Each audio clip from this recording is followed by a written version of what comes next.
Estamos en Conclusión TV, en el ciclo Otredad, para hacer un nuevo envío, viernes 21:30, en Conclusión TV, y está Horacio Saró, y lo he invitado, como tantas otras veces, a la radio, en este caso aquí al canal, para que analicemos juntos, para que analice él, que él está más preparado y tiene una mayor trayectoria en el análisis político y de la nación, y en particular en la provincia de Santa Fe. Horacio, ¿cómo estás? Bueno, yo te agradezco mucho, Osi, porque la verdad que qué sé yo, es una posibilidad más que uno tiene de expresar desde la perspectiva, por supuesto, personal, pero también desde un análisis, yo te diría, un poco como periodista, y otro poco también como militante. A mí no me gusta contrabandear ni información, ni ideología, ni opinión desde un lugar aséptico, por ahí, independiente, que no existe, o objetivo, que tampoco, digamos,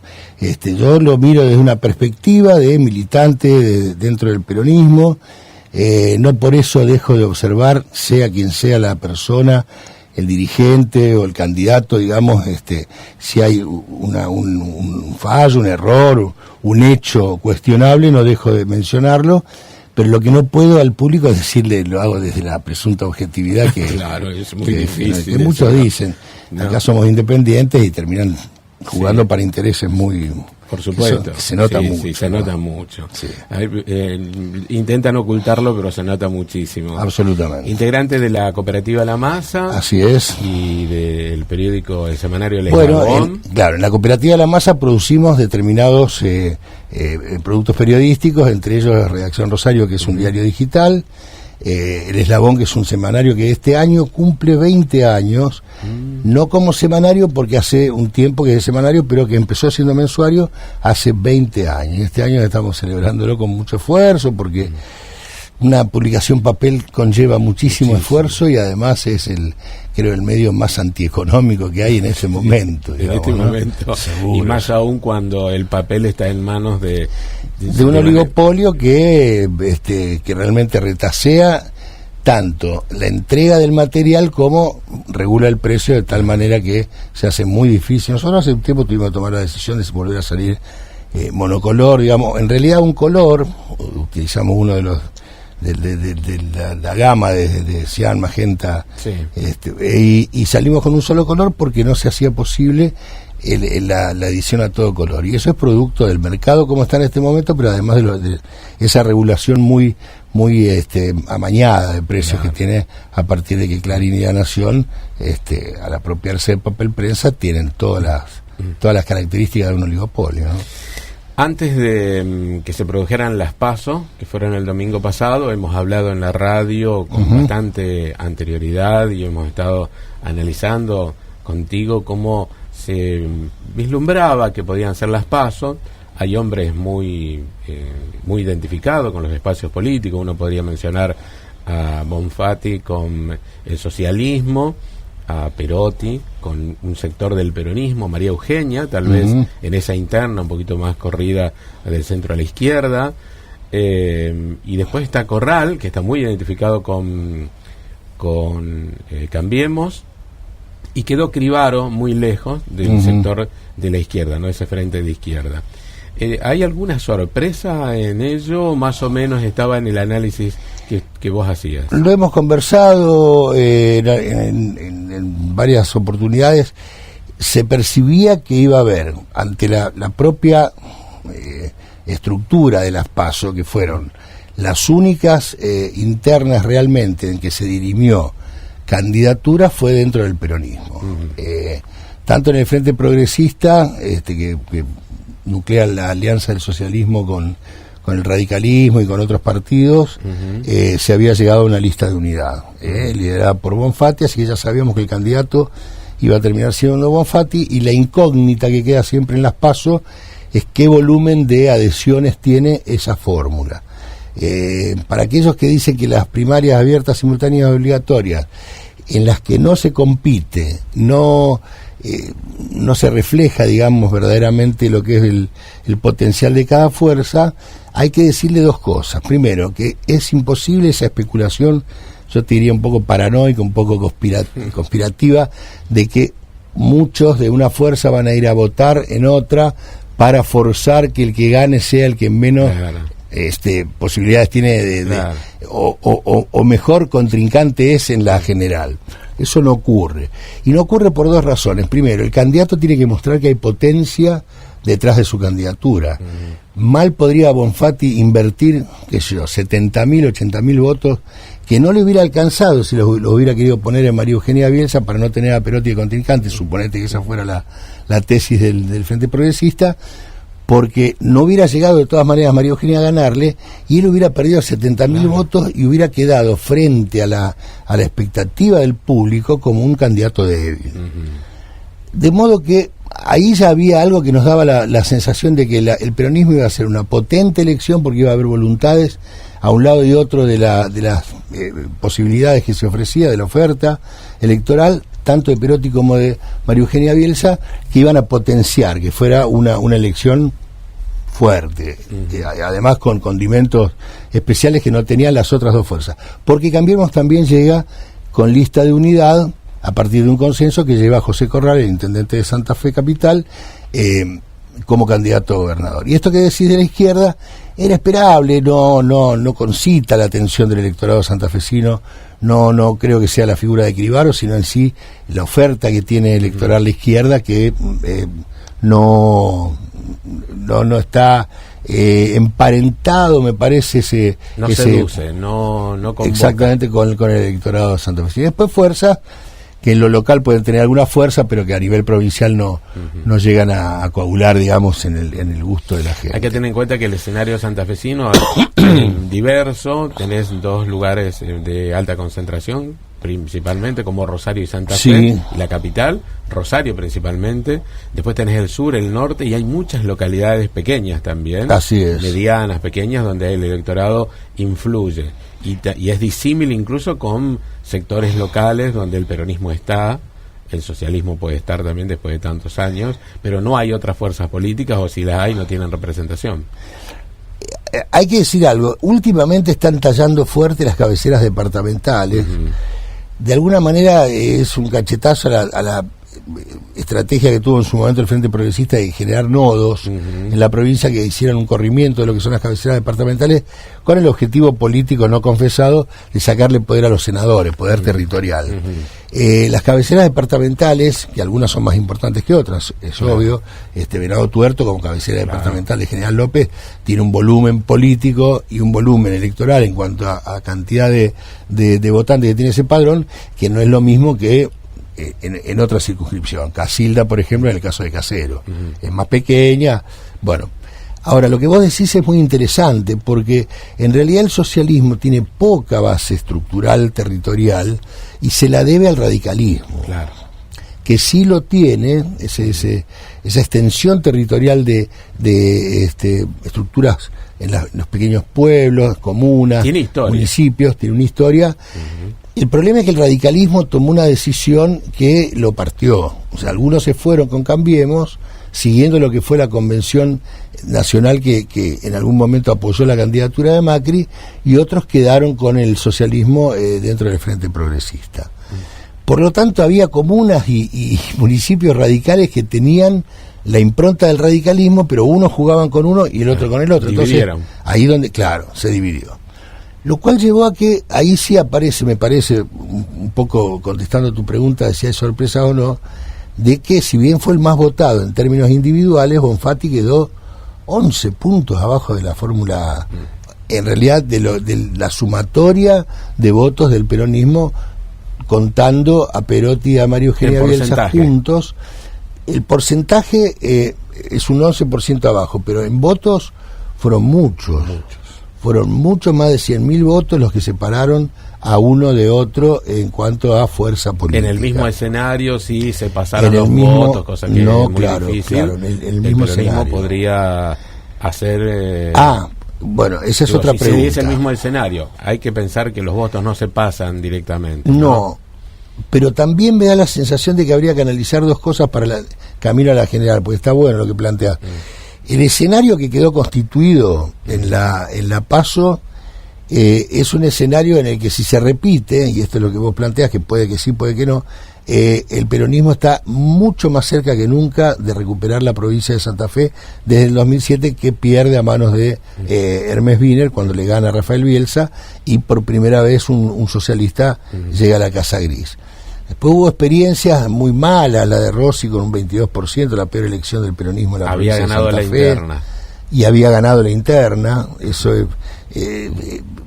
pasó 2 veces, pero la segunda ya con Perotti, que estuvo mucho más cerca de ganar, porque en 2015 llegaron cabeza a cabeza los tres. Sí. Hubo una partición en tercios entre el Frente Progresista, el peronismo y Cambiemos, con Del Cel. Que con Del Cel, por segunda vez también a punto de quedarse con la gobernación, en este caso Bonfatti compitiendo por el Frente Progresista, y ya Perotti por el peronismo, que estuvo a 20.000 votos de muy ambos, muy cerca. Que después la revalida cuando es senador. Después revalida también en un marco de unidad que ahí se genera, porque en realidad lo que el peronismo logró a partir de esas, yo diría que es la enseñanza de esas derrotas y esas experiencias fallidas, lo llevaron a entender claramente de que sin unidad no tiene chances. Ahí se produjo un corrimiento hacia la esfera nacional de la participación y de la actuación de Agustín Rossi en la política, lo cual hizo que se generara desde su espacio, con una generosidad pocas veces vista, un guiño, un gesto muy importante hacia la unidad, que eran varios actores los que estaban disputando de alguna manera y que en ese momento se pusieron de acuerdo. El PJ en sí, los senadores, yo te decía que fuera de cámara, que por ahí el poder no está constituido en el partido, sino que hay diferentes actores que son muy importantes, los intendentes y presidentes comunales lo son, el Senado es muy importante porque tiene muchos senadores con mucho poder dentro del peronismo, y el partido obviamente. Pero ahí estaba Perotti, que era uno de los que disputaban poder. Siempre la figura de María Eugenia Bielsa concitando la atención de una buena porción del electorado, y el rosismo. Junto con los senadores, una figura nueva que aparece, que es Alejandra Rodenas, que disputa en la interna con Rossi, pero fundamentalmente para la legislación nacional, o sea, para la candidatura a diputado nacional, y pierde esa interna, pero acompaña después a Rossi ahí se genera un gesto de unidad muy fuerte, que se repite en 2017 y que se vuelve a repetir ahora en 2019. Cuando decís eso, la actitud de Rodenas, que fue inmediatamente acompañó y fueron juntos, después armaron bloques separados a nivel nacional, sí, pero tienen posiciones conjuntas en determinados temas, sí, ¿no? Sí, sí, es parte en de casi todo. Parte de la arquitectura de la legislatura suele ser de esa manera. Así es. Porque permite cierta independencia, pero luego se acompañan con puntualizaciones los proyectos. Para ser didáctico, inclusive vos y con la gente, hay que decir lo siguiente: cuando vos participás como uno más dentro de un bloque y tenés alguna aspiración política, lo que te falta es visibilidad, porque pasás a ser uno más, entonces, y además algo que es muy importante, que también es la posibilidad de tener un presupuesto para poder hacer política. Esto hay que decirlo, porque ni es pecaminoso, ni conlleva que uno tenga que tener una mirada adversa sobre el dirigente que prefiere, para tener más visibilidad y para tener más recursos para destinarlos a la política, crear un bloque propio. Es lo que le pasó a Rodenas, y yo creo que más allá de esto, las coincidencias son mucho más grandes que las divergencias, y están votando casi todos juntos, ¿no? Bueno. Tomando ese ejemplo, María Eugenia Bielsa estaría en esa sintonía con los matices que tiene María Eugenia, ¿no?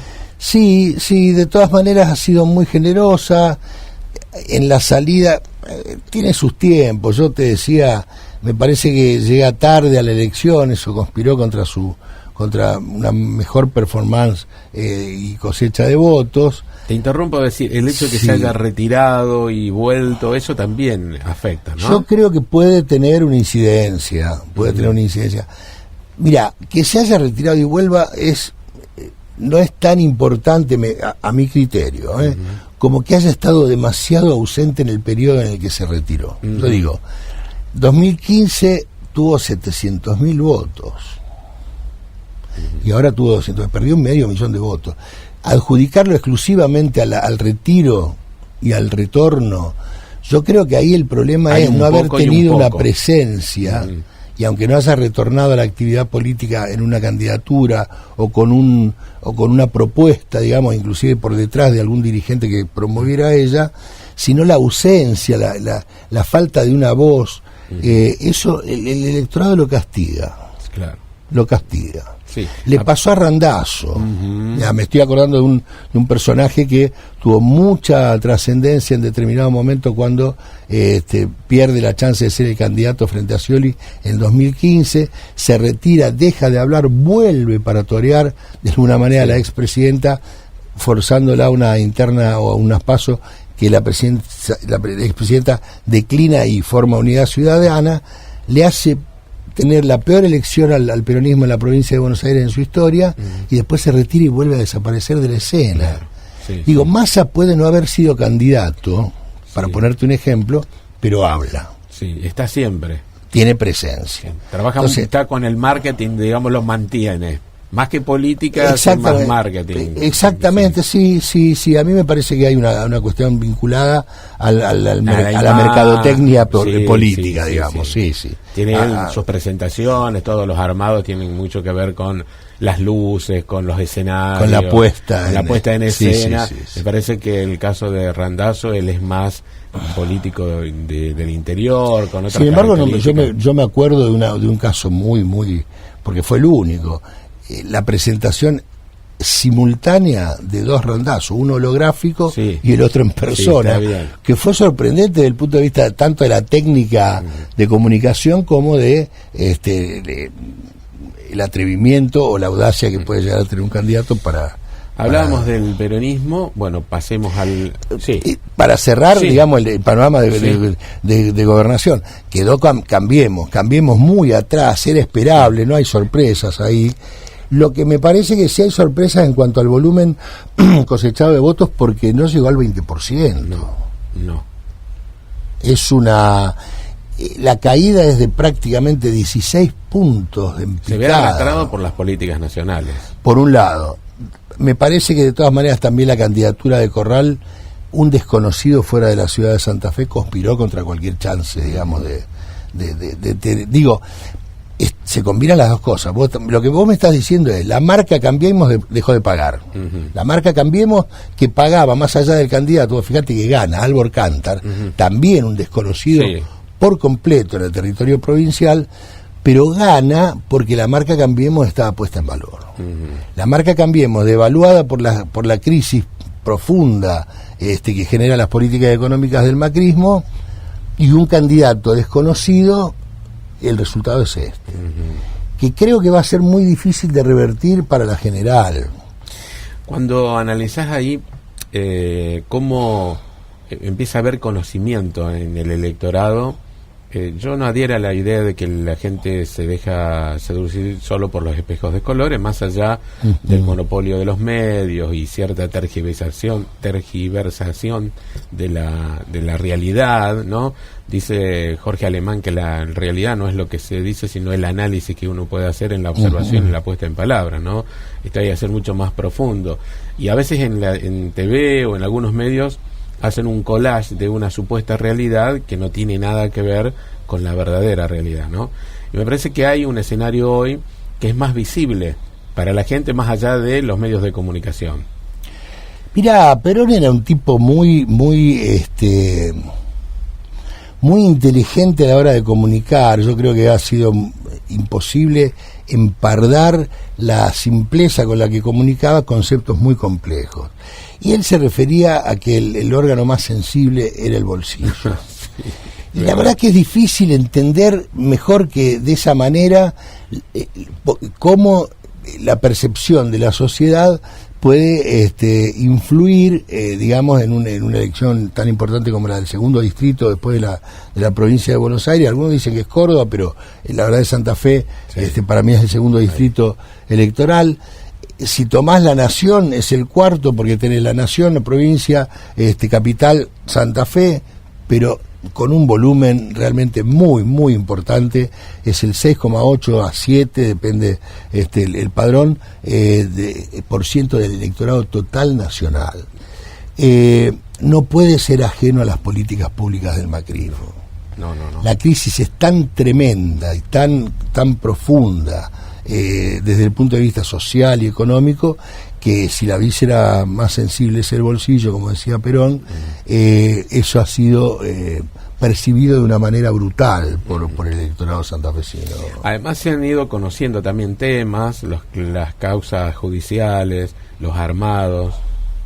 Hay un mix, ¿no? Algunas cosas han ido apareciendo. Creo que tiene un impacto en una porción muy pequeña de la clase media informada, pero que realmente todavía no, y lo digo lamentándome y con profunda decepción, digo, porque ahí sí es donde me parece que en esos son los elementos de la realidad que no impactan en forma tan directa, porque vos no vas a comprar ética o al supermercado.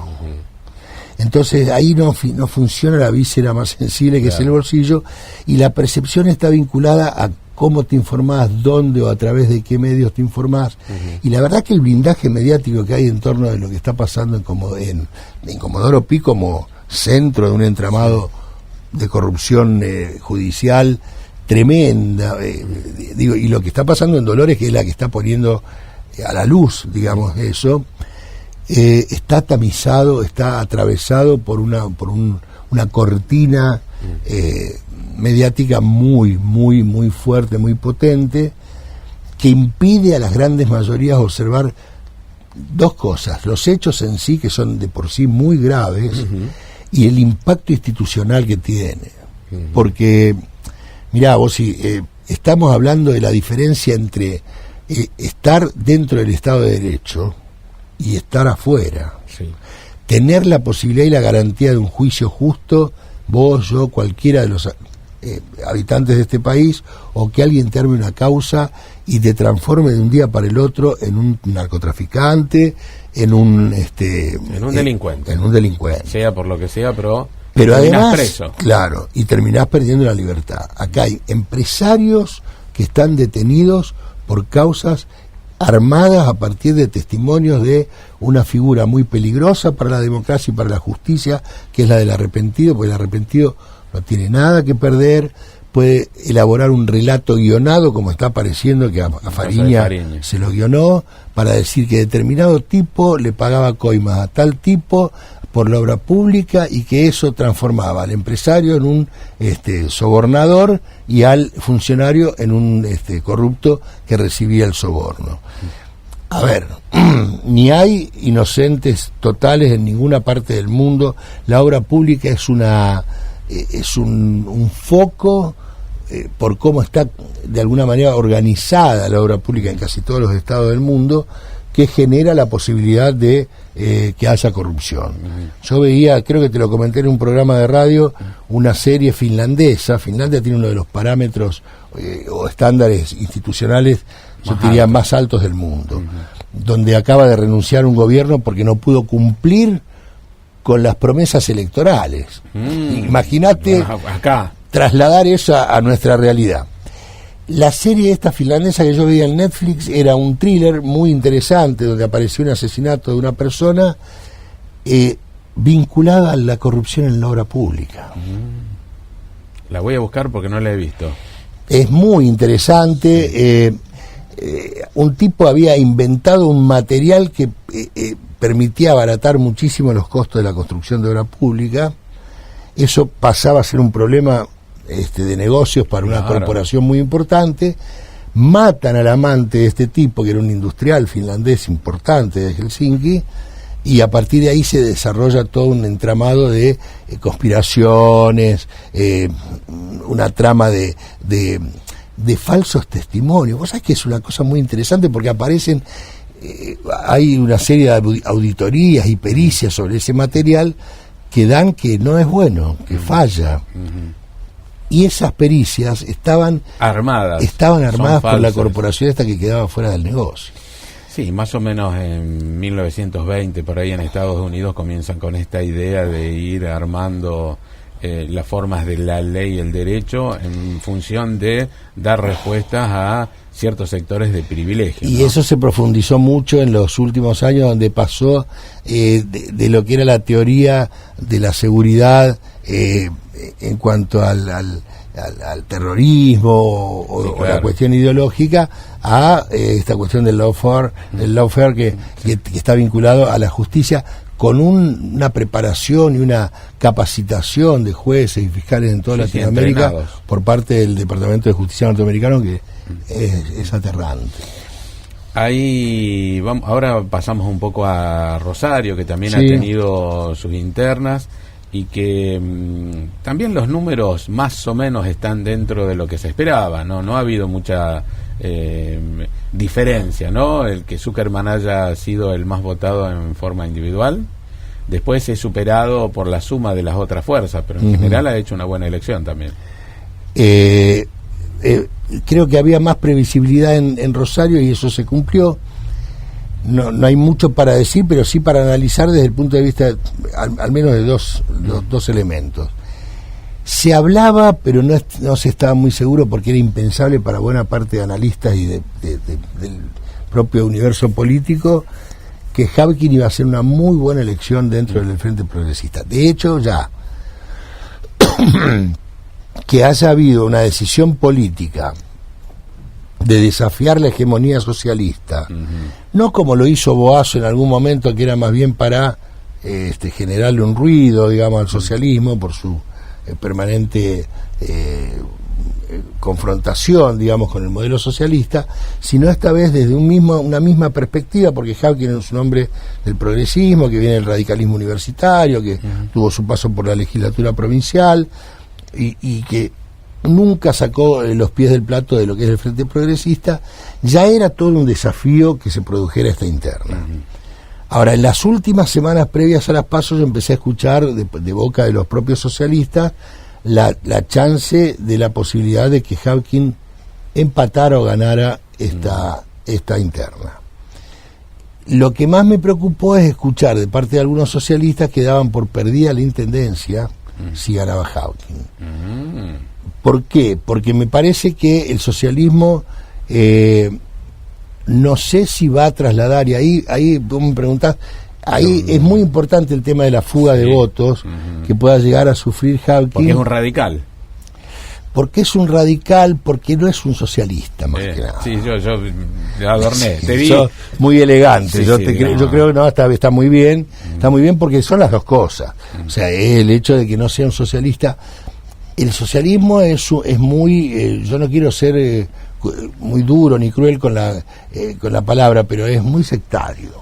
Es muy verticalista también. Es más, antes de las PASO, la costumbre del socialismo era ordenar sus internas en una puerta a puerta cerrada, en un cuarto de 4x4, el hombre o la mujer es fulana o fulano, eso lo definía la familia, en concurso con el partido. Quiero decir, hay una metodología del socialismo que tuvo que abrirse de alguna manera ante la aparición de las primarias abiertas, simultáneas y obligatorias. Y ante los resultados. Y ante los resultados. Claro. Porque lo que le pasa a Mónica Fein también, que estuvo ahí en una situación bastante límite en las primarias abiertas anteriores. Que lo que ocurre es que, vos fijate que al socialismo le empezó a pasar el desgaste generacional, fue muy muy fuerte, porque en un partido cerrado no se promueven las figuras para que haya un recambio generacional que vaya saliendo. A ver, le costó a Wiener levantarle la mano a Lifshitz, pero hay que reconocer dos cosas. En ese derrotero hagamos una mirada muy simple. En el año 2003, última intendencia de Wiener, va de candidato a gobernador, candidato a intendente Lifshitz. En la cresta de la ola, un Wiener exitoso por ir a desafiar al peronismo a la provincia de Santa Fe como candidato a gobernador, le levanta la mano a Lifshitz, que era medianamente conocido porque había sido secretario de Servicios Públicos en la municipalidad y alguna imagen en Rosario tenía. Logra esa primera intendencia, logra ser reelecto. Cuando viene el recambio, porque él quiso ser candidato a gobernador, queda relegado por Bonfatti, pero hay que elegir a quién lo suceda.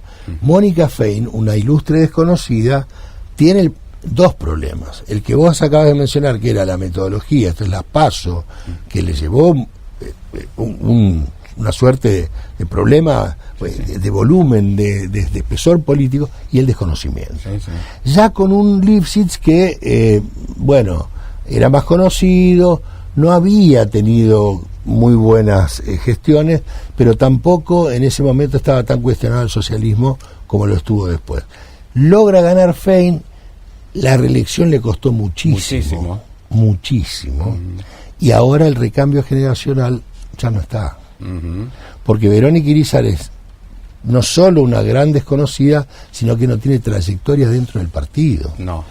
Y la que le tiene que levantar, exactamente, y la que le tiene que levantar la mano para decir esta es nuestra mujer, y esta es Mónica Fein, que ha tenido que sufrir 2 gestiones muy regulares, digamos tirando de regular a malas, que también han tenido que ver en el último caso con la situación macroeconómica nacional, hay que decirlo también, pero ya no es la figura en la cresta de la ola que le levanta la mano a un desconocido y logra que a partir de esa suerte de fama y además acompañada del clamor popular, el que aparece como desconocido logre ganar. Bueno, eso no pudo ocurrir, y encima con un desafiante que vio la oportunidad.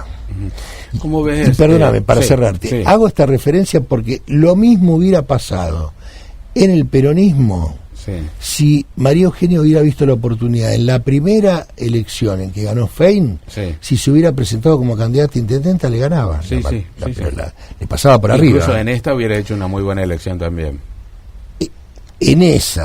En la segunda de Fein, vamos a suponer, se perdió la oportunidad en aquella. En la segunda de Fein, y en esta ni hablemos, María Eugenia Bielsa era intendenta, pero con un plus. Si María Eugenia hubiera sido intendente en cualquiera de esas instancias, de las 3 que estamos mencionando, ¿quién es la próxima candidata a gobernadora de la provincia de Santa Fe? Ella, con seguridad. Y es posible que una buena elección de ella le hubiera dado la candidatura a Perotti en la provincia en la elección anterior. Es que el mix Perotti gobernador, María Eugenia Bielsa candidata a intendente, muy bueno. Hubiera sido anticipar una victoria del peronismo. No me queda mucho tiempo, el productor ya me ha hecho señas, pero el escenario no va a cambiar mucho de lo que vimos en las primarias, o suponés que habrá sorpresas. Se va a pronunciar más fuertemente la polarización entre peronismo y Frente Progresista. Yo no sé si puede lograr algún punto más, Cambiemos, pero no va a lograr forzar que deje de haber una polarización y volver a los 3/3 parejos. Algunos hablan ahora va a depender de la fuga de votos que pueda llegar a tener Perotti respecto de lo que cosechó María Eugenia Bielsa, para que vuelva a ser una excelente elección el peronismo y le gane.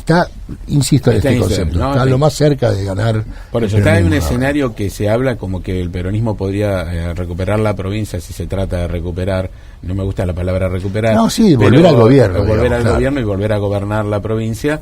Y la ciudad de Rosario estaría muy peleada porque Hapkin se le supone una elección siempre y cuando el socialismo, los votos del socialismo le va a costar más a Zuckerman ser intendente de Rosario que a Perotti ser gobernador de Santa Fe, porque viene de atrás, es la misma, o sea, es justamente a la inversa lo que le está pasando. Es el candidato más votado, pero la sumatoria de, si todos acompañan al Frente Progresista, lo que votaron a Hapkin y a Verónica Irízar, listo.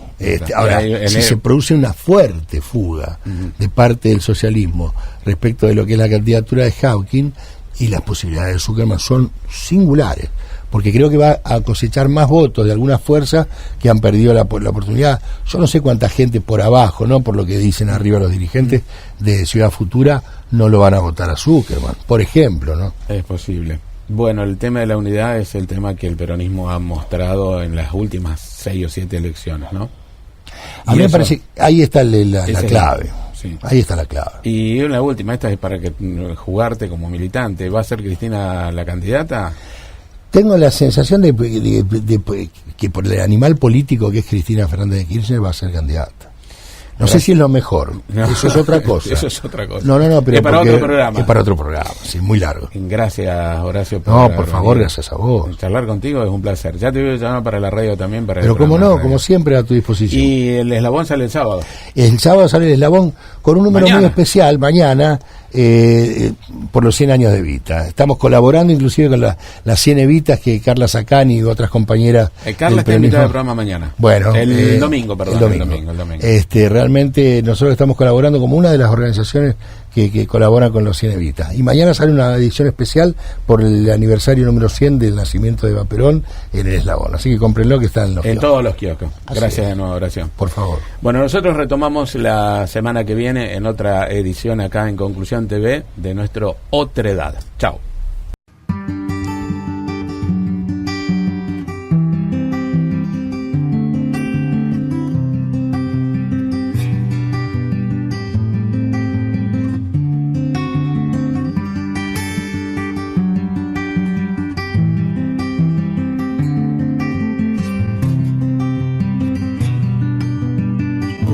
Otredad.